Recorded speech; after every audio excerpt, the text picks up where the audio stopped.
할렐루야. 오늘도 하나님 앞에 거룩한 예배자로 서신 모든 성도님들 심령과 가정들마다 하나님의 거룩하심과 하나님의 영광을 온전히 나타내 주시기를 주님의 이름으로 축원합니다. 가슴에 손을 얹고 우리 자신을 이렇게 축복하겠습니다. 나는 거룩한 예배자입니다. 나는 잘 되는 사람입니다. 할렐루야. 하나님은 예배에 관심이 많으십니다. 또 하나님은 거룩한 예배자를 찾으십니다. 그런 하나님 앞에 거룩한 예배자로 서는 우리는 하나님의 은혜와 축복 가운데 잘된 사람인 줄로 믿습니다. 어떤 사람이 기네스북에 나도 이름이 올랐으면 좋겠다 하는 그런 꿈을 가진 사람이 있었습니다.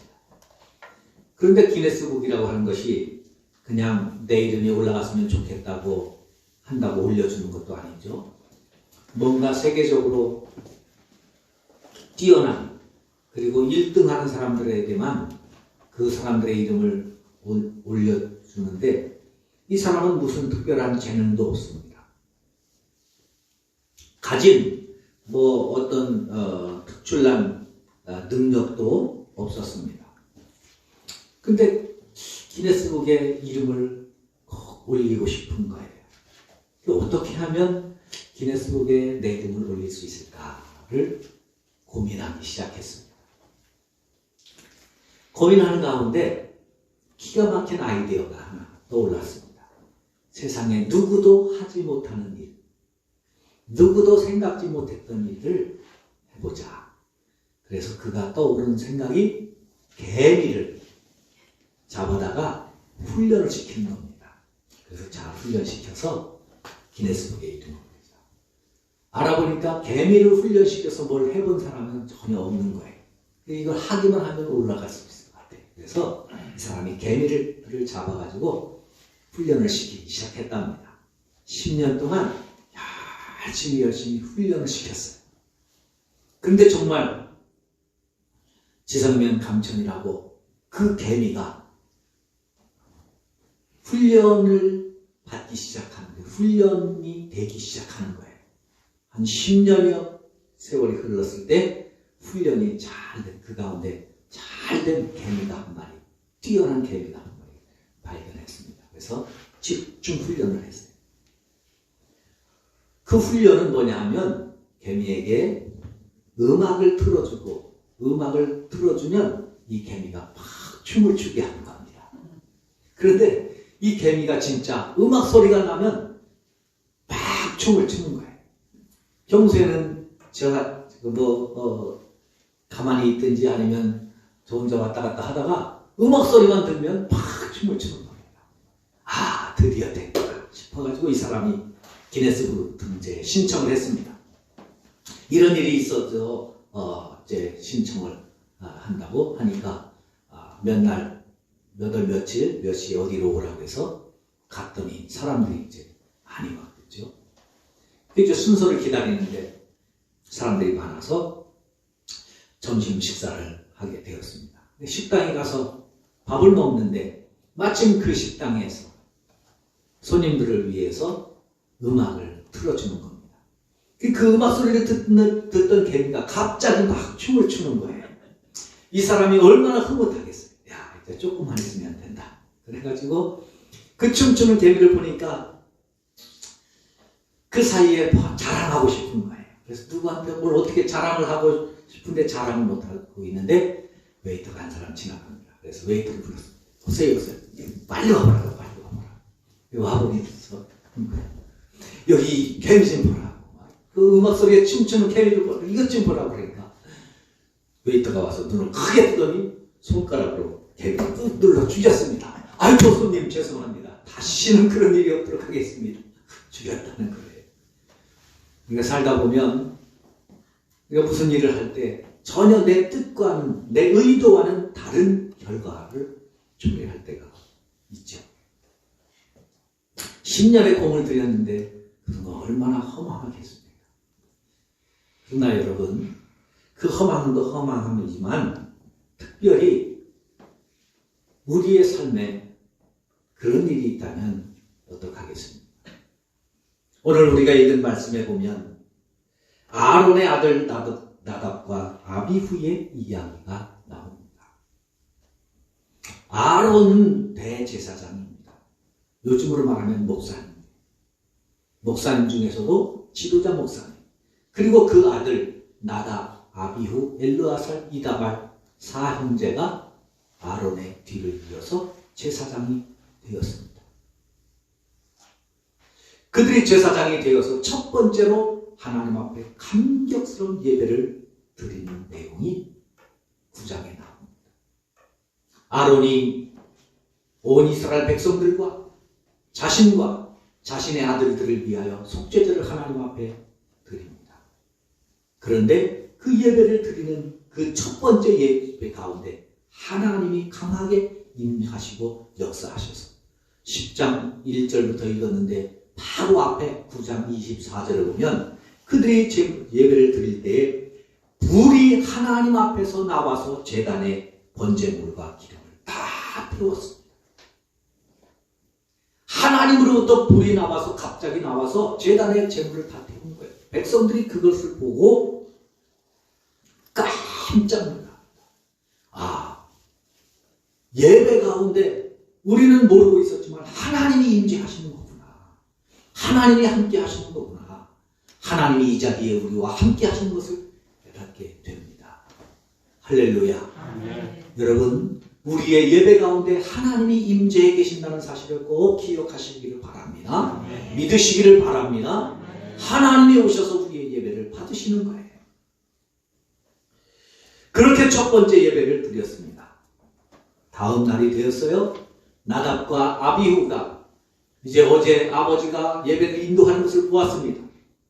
목사가 되어서 첫 번째로 제사장이 되어서 첫 번째로 제사를 집례하는 겁니다. 제사를 인도하는 거예요. 나답과 아비후가 하나님 앞에 예배를 드리는데 충격적인 사실.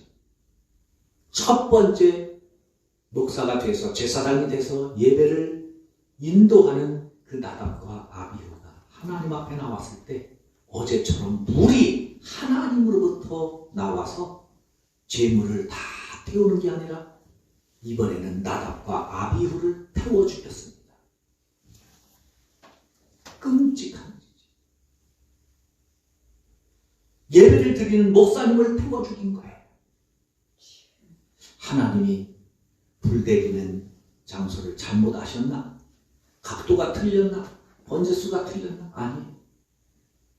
하나님은 정확하게 그들에게 불을 내리셔서 그들이 불타 죽게 되었다 하는 것이 오늘 본문의 내용입니다.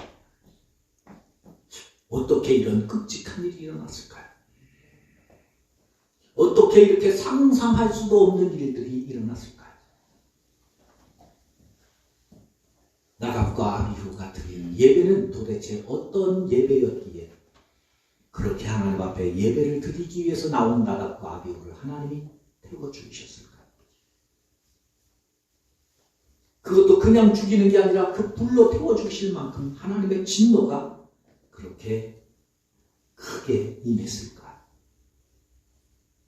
오늘 그들의 예배의 모습을 통해서 제사의 모습을 통해서 우리는 반면교사로 삼아 우리의 예배는 하나님께서 기뻐 받으시는 예배, 하나님께서 복 주시는 예배로 드릴 수 있는 은혜가 있기를 주님의 이름으로 축원합니다. 오늘 이 말씀을 보면 우리가 예배를 드린다고 다 똑같은 예배가 아니라는 거예요. 하나님이 복 주시는 예배가 있고 하나님이 기뻐 받으시는 예배가 있는가 하면 하나님이 받지 않으시는 예배도 있고 심지어 받지 않으실 뿐만 아니라 거절하시는 예배, 배격하시는 예배가 있다는 거죠. 실제로 성경에 보면 그런 일들이 하나님께서 말씀하신 것을 보게 됩니다. 이사야 1장 11절에 보면 여호와께서 말씀하시되 너희의 무수한 재물이 내게 무엇이 유익하뇨? 나는 순양의 번제와 살찐 짐승의 기름에 배불렀고 나는 수송아지나 어린 양이나 수염소의 피를 기뻐하지 아니하노라 말씀합니다. 요즘으로 예배로 바꿔서 번역할까요? 너희가 아무리 예배를 드린들 나는 기뻐하지 않는다. 너희가 아무리 많은 헌금을 드린들 나는 기뻐하지 않는다. 13절에 헛된 재물을 다시 가져오지 말라. 분향은 내가 가증히 여기는 바요. 월삭과 안식일과 대회로 모이는 것도 그러하니 성회와 아울러 악을 행하는 것을 내가 견디지 못하겠노라. 우리가 예배를 드리는 것, 예배를 드리지만 하나님이 받으실 만한 예배를 드리지 않는 그 모습을 하나님은 내가 견디지 못하겠노라. 그렇게 말씀합니다. 여러분, 우리는 주일날 하나님 앞에 나와서 그저 예배를 드리면 예배 잘 드렸다. 주일 저일 잘 지냈다. 그렇게 생각하셨죠? 그렇게 믿죠? 근데 여러분, 말씀을 보면 우리가 예배를 드렸다고 다 예배가 아닐 수 있다는 사실입니다. 우리의 예배를 다시 생각해야 되고 다시 점검해야 되고, 그래서 예배의 수준을, 자세를 바꾸어야 된다는 사실을 우리에게 가르쳐 주고 있습니다. 오늘 본문에 나오는 나답과 아비후가 바로 그렇게 예배를 드리다가, 제사를 드리다가 하나님 앞에 죽음을 당하게 되는 끔찍한 사건을 당하게 되는 것입니다. 그러면 우리가 어떤 예배를 드려야 될까요? 어떻게 예배를 드려야 될까요? 그래야 하나님께서 받으시는 예배가 될까요? 두 가지만 말씀을 드리겠습니다. 첫째는 순종하는 예배를 드려야 합니다. 순종하는 예배. 그 순종하는 예배를 드려야 하나님이 받으십니다. 한번 따라해 보실까요? 순종의 예배를 드려야 합니다. 순종의 예배를 드려야 합니다. 오늘 본문 1절을 우리 다 같이 함께 다시 한번 읽겠습니다. 시작. 아론의 아들 나답과 아비후가 각기 향로를 가져다가 여호와께서 명령하시지 아니하신 다른 불을 담아 여호와 앞에 분향하였더니. 아멘.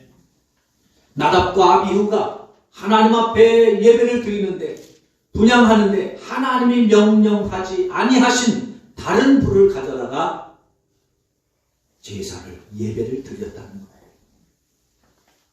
이 말씀을 이해하려면 제사의 과정을 좀 우리가 이해를 해야 되는데요. 요즘은 우리는 예배를 드리지만 구약에서는 제사를 드렸어요. 제사를 드리기 위해서는 성막을 지었는데요. 성막을 지으면 성막이 있고 그 다음에 울타리가 있습니다. 그래서 울타리 대문 앞에, 대문을 딱 들어가면 제일 첫 번째 물두멍이 있어요. 큰 쇠수태양, 노수로 만든 큰 대양. 그래서 제사장들이 제사를 드리러 가기 전에 거기서 먼저 손을 다 씻는 거예요. 하나님 앞에 내가 깨끗한 모습으로 하나님 앞에 서기를 원합니다. 나의 잘못과 죄악이 있으면 용서하여 주옵소서 하고는 요즘으로 이야기하면 회개 기도가 같은 겁니다. 그 물두멍에서 손을 다 씻습니다. 그리고 그 안에 가면 번제단이 있어요. 번제단에서 거기서 이제 손을 씻고 준비하는 동안 제사를 드리러 온 사람들이 옆에서 제사장의 인도를 받아서 다 그 옆에서 가져온 제물, 그것이 소든지 양이든지 염소든지 아니면 비둘기든지 그 옆에서 다 잡습니다. 본인이 다 잡는 거예요. 그러면서 죄 때문에 내가 죽어야 되는데 내 대신 이 양이 죽습니다. 하나님 내 죄를 용서하옵소서. 그러면서 그 양을 다 잡아요.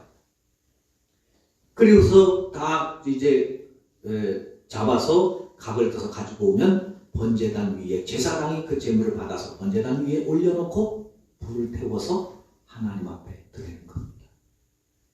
그리고 그 불을 이제 불시에 숯을 향로에 담아가지고 잡았던 그 제물의 피와 함께 가지고 와서 성전 안으로 들어와서 그 앞에 분향단 위에 향을 올려놓고 피로 이제 성소와 지성소를 구분하는 그 천의 피를 뿌리면서 죄 용서함을 위한 기도를 제사장이 드리는 거예요.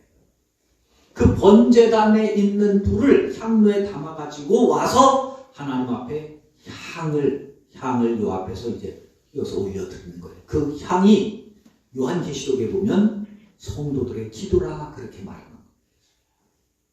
그 향을 드리는데 이 나답과 아비후가 무슨 일인지 번제단의 불이 아니라 하나님이 명령하신 그 번제단의 불이 아니라 다른 불을 담아가지고 와서 제사를 드렸다는 거예요. 나답과 아비후가 여러분 하나님의 예배를 다 무시한 게 아니에요. 하나님의 말씀하신 절차를 다 무시한 게 아니에요. 다 순종했습니다.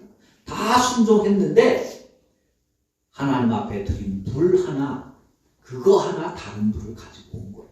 다른 건 다 순종한 거예요. 그거 순종 안 했다고 하나님이 불을 태워주는 거예요. 순종은 99개 순종했다고 해서 순종이 되는 게 아닙니다.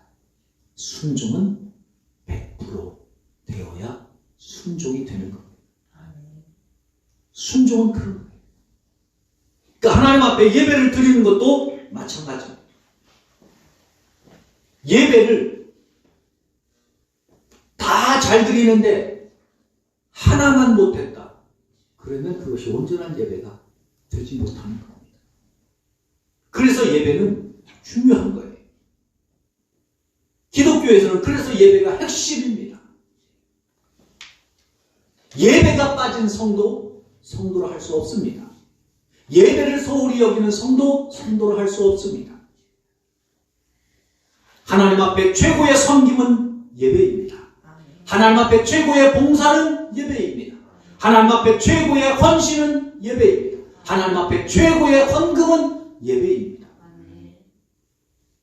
그래서 예배가 중요해요. 제가 말씀드렸잖아요. 성경에서 하나님이 말씀하시는 그 수많은 말씀들 가운데 하나님이 가장 자세하고 가장 섬세하고 가장 중요하게 여기면서 가장 자세하게 말씀하시는 것 두 가지. 첫째는 성전에 대한, 두 번째는 제사에 관한 것입니다. 성전을 말씀하실 때는 그것이 온전한 솔로몬의 성전이든 아니면 이스라엘 백성들이 광야에서 지었던 천막 성전이든 하나님께서 크기, 구조, 재료, 그 안에 넣는 기구들, 심지어 실내 인테리어는 어떻게 하라는 것까지 아주 자세하게 섬세하게 말씀합니다. 기둥은 몇 개를 세우고, 아니 기둥 세우는 개수가 뭐 중요해요? 그렇잖아요. 근데 기둥 개수 세우는 개수까지, 그 기둥을 세울 때는 밑받침을 어떻게 조각해야 되는 것까지 다 말씀하시는 거예요.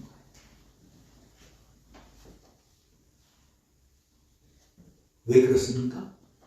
성막은 하나님께 예배를 드리는 곳이기 때문에 그렇습니다.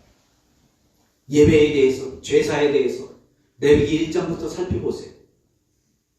하나님 앞에 드리는 예배, 번제, 소제, 속죄제, 속건제, 화목제, 이 5가지 제사에 대해서 말씀을 하시는데 드리는 예배마다 드려야 되는 제물이 다릅니다. 제물을 잡고 드리는 방법도 달라요. 어떤 제사를 드리고 난 다음에는 제물을 먹으면 안 되고, 어떤 제사를 드리고 난 다음에는 제물을 반드시 나눠 먹어야 돼요. 그 먹는 것도 어떤 거는 하루만 먹고 어떤 거는 3일까지 먹어야 되고, 아주 자세하고 섬세하게 말씀합니다. 제물은 어떻게, 무엇을 드려야 되는지까지 아주 자세합니다. 왜 그런지 아세요? 하나님 앞에 예배는 그만큼 중요하다는 거예요. 하나님은 예배를 그렇게 섬세하게 살펴보신다는 겁니다. 그 중에 한 가지, 하다 보니까 하나님 빠졌어요?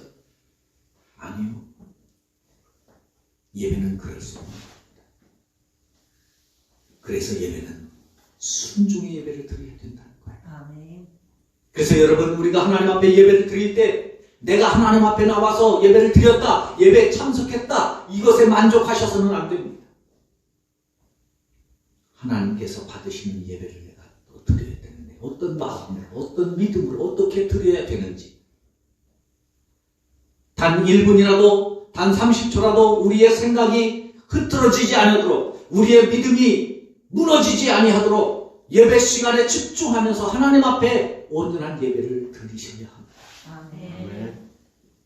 하나님은 그것을 우리에게 요구하고 계신다는 거예요. 때로는 우리의 믿음이 그러지 못할 때가 있죠. 그래도 순간순간 하나님 앞에 우리의 마음을 다시 잡아보면서, 우리의 믿음을 다시 점검하면서, 다시 정신을 차려서 하나님 앞에 하나님께서 받으시는 온전한 예배를 드리실 수 있기를 바랍니다. 아멘. 하나님이 말씀하신 그 불, 하나님이 말씀하신 그 예배가 되도록, 바빠서 어쩔 수가 없었습니다. 급해서 어쩔 수가 없었습니다. 예배에는 용납이 안 돼. 미안하지만 예배는 용납이 안 됩니다.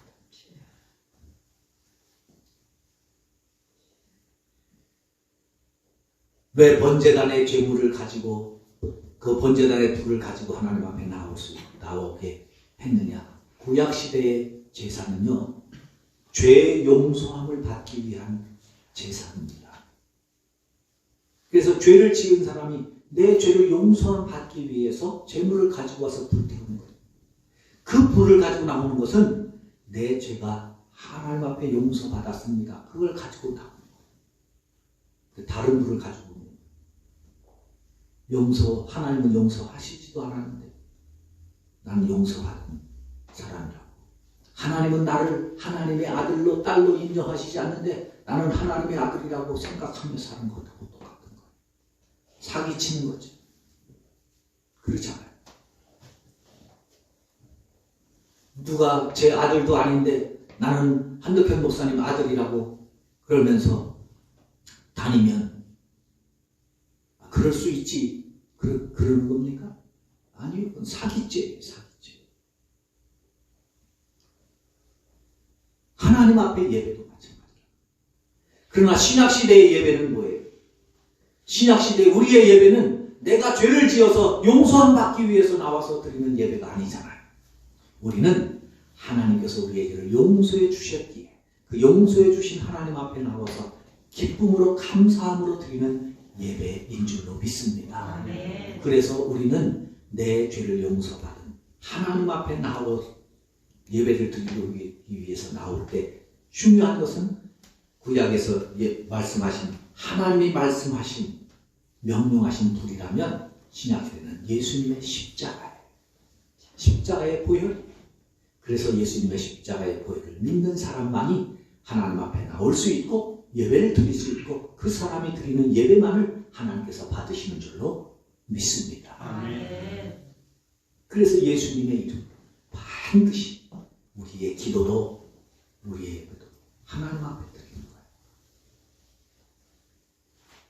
두 번째로 우리가 하나님께서 받으시는 예배를 드리기 위해서는 거룩한 예배를 드려야 합니다. 아멘. 따라해 보실까요? 거룩한 예배를 드려야 합니다. 거룩한 예배를 드려야 합니다. 거룩한 예배를 드려야 합니다. 거룩한 예배를 드려야 합니다. 거룩이라는 말은 두 가지 의미가 포함되어 있습니다. 첫 번째는 순수하다는 뜻입니다. 깨끗하다, 순수하다. 그리고 깨끗한 게 뭐예요? 다른 게 아무것도 없는 게 깨끗한 거예요. 순수한 게 그런 거죠. 다른 불순물이나 다른 것은 조금도 섞이지 않는 것. 그게 순수한 거예요. 그게 깨끗한 거예요. 거룩은 그런 겁니다. 하나님 외에 다른 것은 0.0001%도 섞이지 않는 것. 그것이 거룩입니다. 두 번째로 거룩은 구별된다는 거예요. 구분한다는 뜻이 있습니다. 구분한다. 거룩한 예배는 온전히 하나님만을 생각하고 하나님만을 바라보고 하나님만을 의지하고 하나님을 향하여 드리는 예배가 되어야 되는 것이 거룩이고, 두 번째는 구분해야 돼요. 구분. 시간을 구분하는 겁니다. 그래서 성전에 나오는 거예요. 장소를 구분하는 거예요. 그래서 성전에서 예배를 드리는 거예요.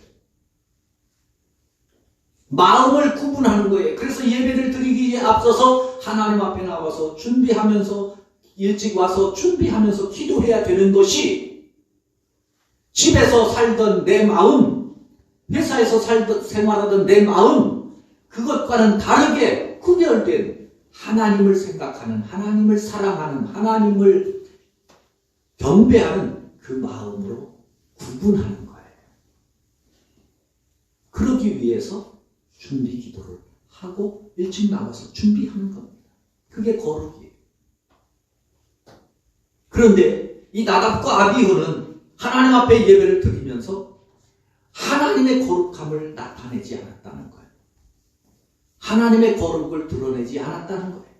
그래서 하나님이 그렇게 심판하셨다고 말씀합니다. 오늘 3절 말씀을 함께 읽을까요? 3절 시작. 모세가 아론에게 이르되 이는 여호와의 말씀이라. 이르시기를 나는 나를 가까이 하는 자 중에서 내 거룩함을 나타내겠고 온 백성 앞에서 내 영광을 나타내리라 하셨느니라. 아멘. 하나님이 말씀합니다. 나를 가까이 하는 자, 하나님 앞에 나오는 자에게 하나님이 거룩하심을 반드시 나타내시겠다는 거예요. 그리고 그에게 하나님의 영광을 드러내시겠다는 겁니다. 그런데 나답과 아비후는 하나님의 거룩함을 나타내시자 거룩한 예배를 드리지 않았다는 거예요. 구별된 예배를 드리지 않았다는 거예요. 어떤 것을 구별하지 않았을까? 성경을 읽다 보니까요, 여기에 이렇게 나와 있습니다. 8절 보세요. 8절. 여호와께서 아론에게 말씀하여 이르시되, 이제 하나님이 나답과 아비후가 죽은 그 아버지 아론에게 말씀하는 겁니다. 네 아들이 왜 죽었느냐? 내가 지금 설명해 줄게. 잘 들어. 지금 그렇게 말씀하시는 겁니다. 너와 내 자손들이 회막에 들어갈 때에는 포도주나 독주를 마시지 말라. 그리하여 너희 죽음을 면하라. 이는 너희 대대로 지킬 영영한 규례라. 그리하여야 너희가 거룩하고 속된 것을 분별하며 부정하고 정한 것을 분별하고 또 나 여호와가 모세를 통하여 모든 규례를 이스라엘 자손에게 가르치리라. 할렐루야. 아멘. 할렐루야. 아멘. 나답과 아비후가 어떻게 하나님의 거룩하심을 드러내지 못했느냐? 술 취해가지고.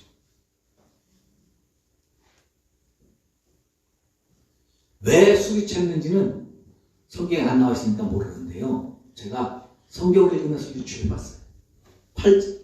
9장에 보면 아론이 대제사장으로 위임을 받습니다. 그리고 아론의 네 아들 나답, 아비후, 엘르아살, 이다말 4명도 역시 목사님으로 인정을 받아요.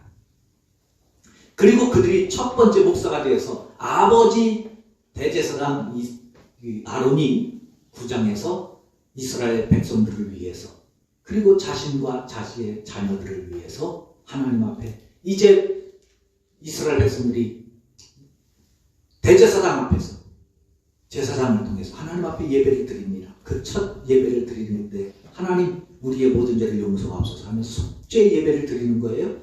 자기의 아들들을 위해서도 예배를 드리는 겁니다. 그때 그 예배를 하나님이 받으시고 10장 1절 바로 앞에 9장 24절에 보면 그 예배 가운데 하나님 앞에서 불이 나와서 제물을 다 태워서 하나님이 받으신 이스라엘 백성들이 깜짝 놀란 거죠. 아, 하나님이 여기 계십니다. 이제 그리고 나서 나답과 아비후가 첫 번째 예배를 드리는 거예요.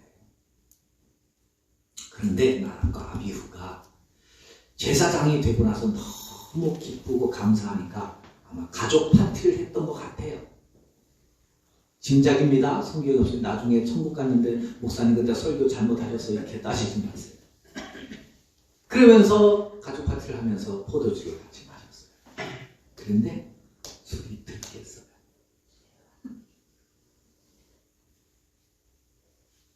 그래서 거룩함과 거룩하지 못한 것을, 속된 것을 분별하지 못했습니다. 하나님 앞에 다른 불을 담아 드린다는 그 사실이, 이거는 잘못된 거다, 속된 거다, 거룩하지 않은 것이다 라는 것이 맨정실 때는 구별이 되는데 지금 구별이 안 되는 거예요. 그래서 그냥 그거를 드렸다는 거죠. 그래서 하나님이 지금 나답과 아비가 죽은 다음에 술 먹지 말라는 얘기를 그래서 하시는 거예요. 무슨 말씀이겠어요? 예수 믿는 사람은 술 먹지 말라는 거냐? 그런 게 아니죠.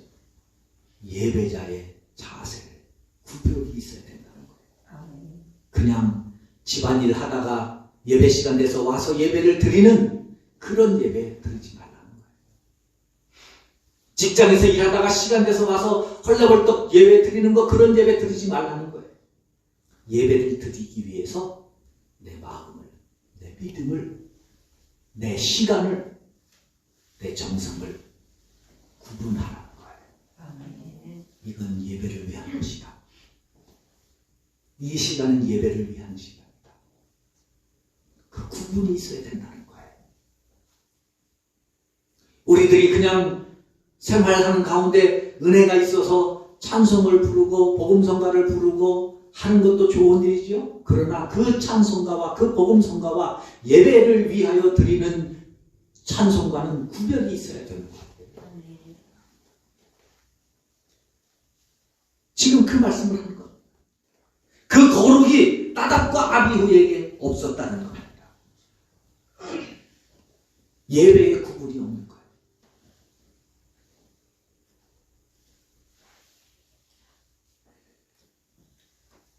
그래서 그들은 포도주와 독주에 취해서 쾌락에 빠져서 구별되지 아니한 예배를 드린 거죠. 하나님이 받지 않으시고 심판하시는 거예요. 그렇다면 여러분들이 지금 마시고 있는 포도주는 무엇입니까? 여러분이 지금 마시고 있는 포도주는 무엇입니까? 텔레비전이 될 수도 있고, 컴퓨터가 될 수도 있고, 인터넷이 될 수도 있고,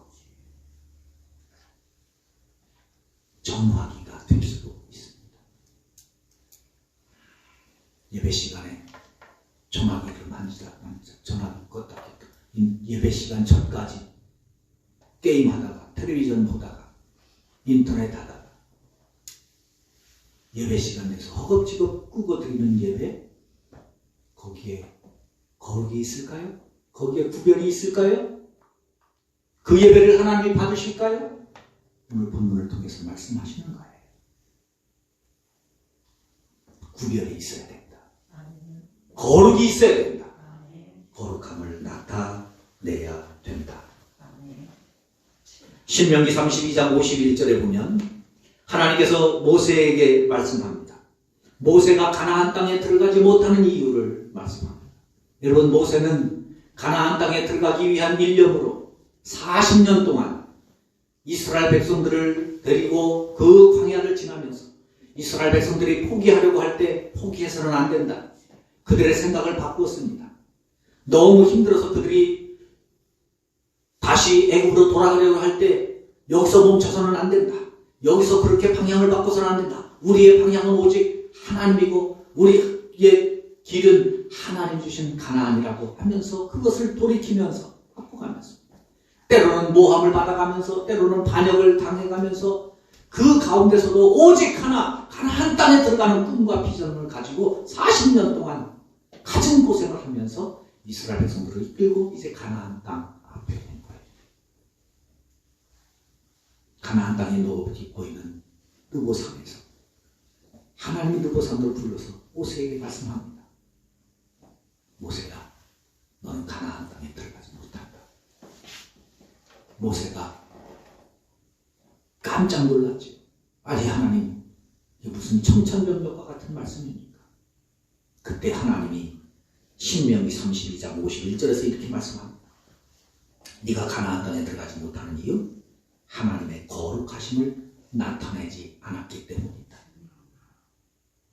모세가 어떻게 하나님의 거룩하심을 나타내지 않았어요? 40년 동안 이스라엘 백성들 때문에 얼마나 속을 썩여가면서 얼마나 고생해가면서 그들을 데리고 왔는데 이스라엘 사람들은 다 좌절하고 절망하고 홍해 앞에서 포기하려고 할 때 오직 모세만이 무릎을 꿇고 하나님 앞에 기도했던 사람 아닙니까? 아말렉과의 전쟁할 때 모세가 산 위에 올라가서 손을 빠지도록 눈물로 기도하면서 승리했던 기도의 사람 아닙니까? 시내산에 올라가서 10계명을 받아가지고 내려오면서 타락했던 이스라엘 백성들을 다시 그들을 돌이키고 말씀 앞에 율법을 2번씩이나 받아왔던 사람이 모세 아니에요? 근데 그 모세가 무슨 잘못을 그렇게 크게 했게 돼요? 모세가 하나님의 영광 나타나지 않은 건 딱 한 번입니다. 단 한 번, 40년 동안 단 한 번 무리바에서 이스라엘 백성들이 목말라 못 살겠다고 하나님이 계시느니 안 계시느니 우리를 사랑하느니 안 사랑하느니 할 때 모세가 너무 화가 나서 지금까지 우리를 여기까지 인도하신 하나님 그래도 못 믿느냐? 그렇게도 못 믿느냐? 얼마나 더 보여줘야 답답하다고. 그래서 반석을 가르치라는 하나님의 말씀을 잠시 읽고 너무 속이 상해서 반석을 딱 2번 때린 것 한 번이에요. 40년 동안 여러분 딱 한 번 그거 실수했다고 가나안 땅에 못 들어간다는 거예요. 기가 막힌 일이잖아요. 40년 내내 하나님의 말씀에 불순종했다면 그럴 수 있어요. 아니 40년 동안에 많이 양보해서 20년은 그렇게 했다. 아니 10년 그렇게 했다. 아니 1년은 그렇게 했다. 그러면 이해가 가지만 40년 동안 어떻게 딱 한 번 그렇게 했다고 가나안 땅에 못 들어가게 하십니까? 근데 여러분 예배는 하나님 앞에 예배는 그렇다는 거예요. 그렇다는 거예요. 그러니까 우리가 신앙생활 하면서 여러분 아무리 많은 일을 많이 하고 아무리 큰 일을 하고 아무리 귀한 일을 해도 하나님의 거룩하심을 나타내지 않으면 영광의 자리에는 들어갈 수 없습니다. 축복된 자리에는 들어갈 수 없습니다. 그러니까 신앙생활 하면서 아무리 화가 나도 아무리 급해도 아무리 어려워도 아무리 바빠도 하나님의 거룩함을 훼손하지 않도록 하나님 앞에 거룩한 예배를 드리기 위해서 예배만큼은 목숨을 거실 수 있기를 바랍니다. 아멘. 예배는 목숨을 걸어야 합니다. 내가 목숨을 걸지 않으면 오늘 본문에 보니 하나님이 목숨을 거십니다. 내가 하나님 앞에 정성을 다하지 않으면 하나님은 단 한 번이라도 우리의 예배를 세심하게 살펴보고 계신다는 사실을 기억하실 수 있기를 바랍니다. 하나님은 거룩하신 분입니다. 아멘. 그래서 거룩에는 예민합니다.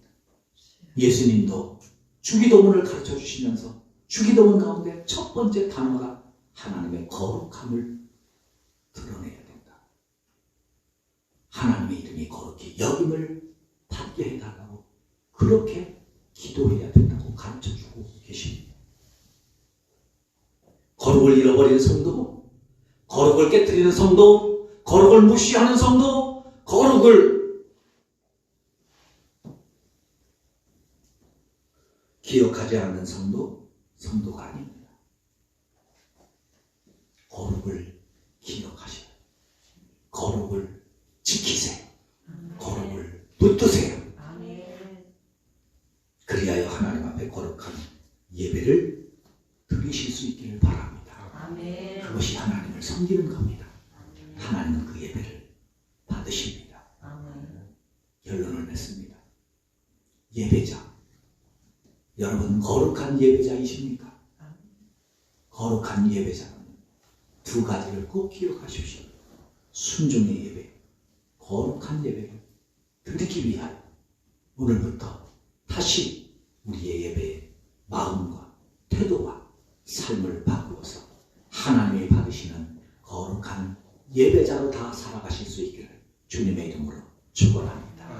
하나님 아버지 감사합니다. 오늘도 이 시간 하나님 앞에 거룩